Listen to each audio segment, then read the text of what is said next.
Brilliance Audio.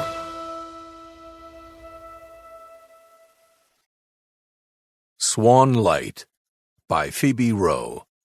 Performed by Francis G. Kearney and Cassie Simone. Silvestre Swan's earliest memory was of losing something to the sea.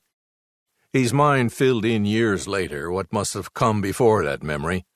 Another bitter spring morning restocking in St. John's, wharves salt slick and thrumming with creaks and shouts and splashes, harbor air heavy with the almond taste of ice. There was Thomas Swan, dark and wide, hauling knitting through the street toward the water. There was Nico Swan, scrawny and fierce, scooping up the bits that dragged. And there was Sylvie Swan, tiny, dawdling behind them both. He dragged his feet through puddles. He stopped to pet stray cats. He picked up cod-wet newspapers and poked them with his tongue. Somewhere in all of this, he must have found the stone. It was pale orange, veined with gold, perfectly round, and he must have squatted in the mud to study it, unblinking and reverent, until, "Sylvie, you want to swim home then, yes?" He ran to catch his father and brother. But the memory itself came just afterward, an instant where he pressed against Sea Split's bow, holding the stone out over the white-capped bay, breathless at its bright against the water's black. It was so bright he was sure it would float. And so Sylvie closed his fingers around his beautiful orange stone, and he turned his hand upside down, and he let it fall. There wasn't even a ripple.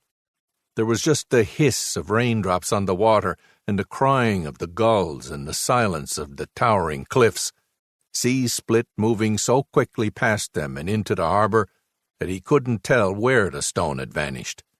And hanging there empty-handed, Sylvie didn't have the words for what he'd done. There were stronger memories of that same water later.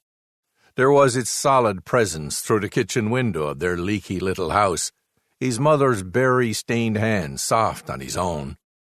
There was its shape at the edges of summer days, with Nico making serpents out of seaweed and kingdoms out of coves.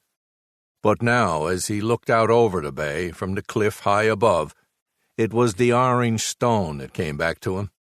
It always did on days like this one, in a particular kind of storm-ready gloom. Days when the wind was light and the birds were loud, but the sea was a restless, hungry black. Now Silvestre Swan stood with his hands on the iron rail of his lighthouse, watching the water, and wondering how that little orange stone had slipped 80 years away.